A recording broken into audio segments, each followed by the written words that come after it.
Christophe Malavoie demeure une figure du cinéma français. Dans les années 1980, il en est même devenu l'un des principaux visages, étant l'un de ses plus grands espoirs. En effet, en 1983, il reçoit le César du meilleur espoir pour Family Rock de José Pinheiro, puis il est nommé pour le César du meilleur acteur pour La femme de ma vie de Régis Warnier. Depuis, il a pris ses libertés avec le monde du 7e art pour se concentrer sur le théâtre et la télévision. Une carrière complète et d'une longévité rare donc, qui est à l'image de sa vie privée. Le comédien est en couple depuis de nombreuses années avec sa femme, une certaine Isabelle. Et s'il y a bien quelque chose qu'il doit au cinéma, c'est sûrement la rencontre avec l'élu de son cœur. Ils se sont vus pour la première fois en 1980 sur le tournage du Cheval d'Orgueil du regretté Claude Chabrol. Il ne jouait pas dans le film et était simplement venu voir un ami, et elle faisait de la figuration.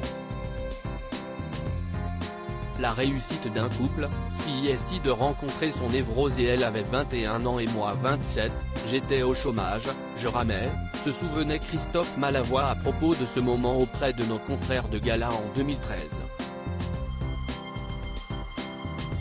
Il y affirmait avoir été renversé par tant de beauté et de grâce, puisqu'elle était déjà mariée. 4 ans plus tard, bien qu'elle n'ait pas eu le coup de foudre pour lui dès le premier jour, Isabelle a fini par l'épouser. La réussite d'un couple, c'est de rencontrer son névrosé, déclarait sa femme à ce propos dans le même entretien.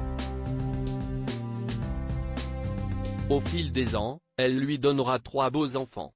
Camille, 1984, attaché de presse, Romain, 1986, premier assistant-chef opérateur, Pauline, 1992, écrivain. Un couple particulièrement fusionnel donc, qui traverse les années comme peu d'autres, faisant quelques apparitions dans des soirées, comme en attestent les photographies de notre diaporama.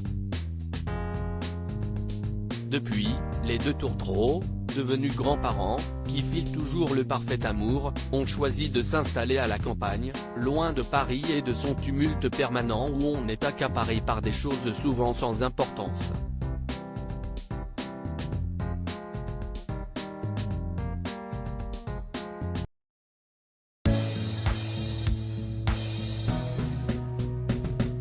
But there's all times through the rough times I think